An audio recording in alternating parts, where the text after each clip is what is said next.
Everybody in the Western world always talks about the reality on the ground in Kosovo. They say, "Wow, Kosovo is, independent, and this is the reality on the ground, and this is a democratic country, and so on." But when you really go there, you notice that Kosovo is more dependent on the West than any other region in the world.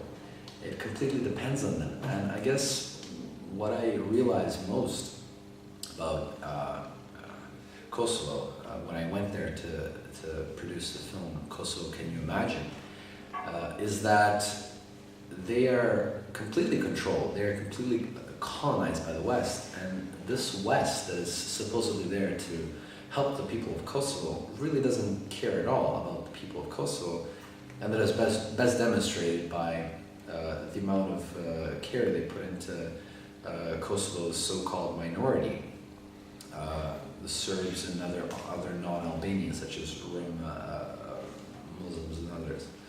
So when I went to Kosovo, I saw Serbs in ghettos in the 21st century, in the heart of Europe, in a land administered by the international community, who are there to present a model of how states should be run. These are people who present themselves as being pioneers of civilization, and yet they're allowing a certain ethnic group that was defeated in a war waged by the majority of the Western world against one country, in the name of all civilized, things and such. So, from producing such a film, I noticed that it's very hard to get the real stories down there, because the Serbs who have their stories are completely cut off by the Albanians there. Most of them are living practically under house arrest. We have the story of a family in Roshevac who have steel bars in their windows so nobody throws in a bomb or something. It's practically a jail cell. They can't go out on the street, they're going to get killed.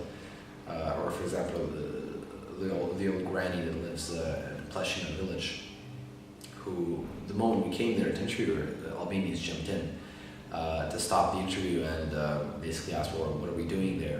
Why are we questioning her? What is she saying?" It was basically an interrogation. It's like we're visiting a prisoner and we don't really get to have alone time with them. It has to be controlled by this higher power. I think my film shocked a lot of people. It showed a side of the Kosovo story that is rarely, if ever, seen in the Western world.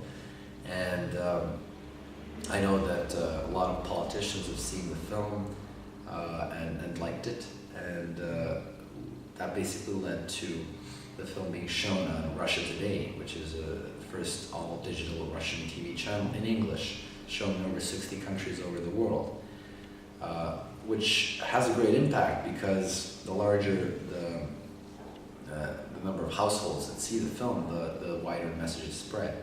And it's important because, as Martin Luther King said, everything that affects one directly affects all indirectly. And this is why the story of Kosovo is important to you, whoever you are, because whatever is happening there, it could happen to you. And this is where it's heading. Unless you're a multi-billionaire and you're connected to the various colonial forces that are in control of much of the world, you have a lot to fear from what may happen.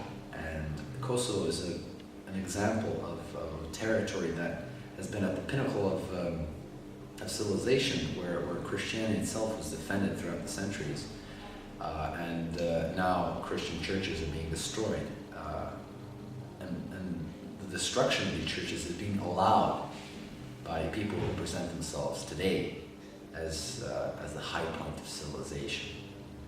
And it's simply such a hypocrisy that it's really hard to take sometimes when you really think about it.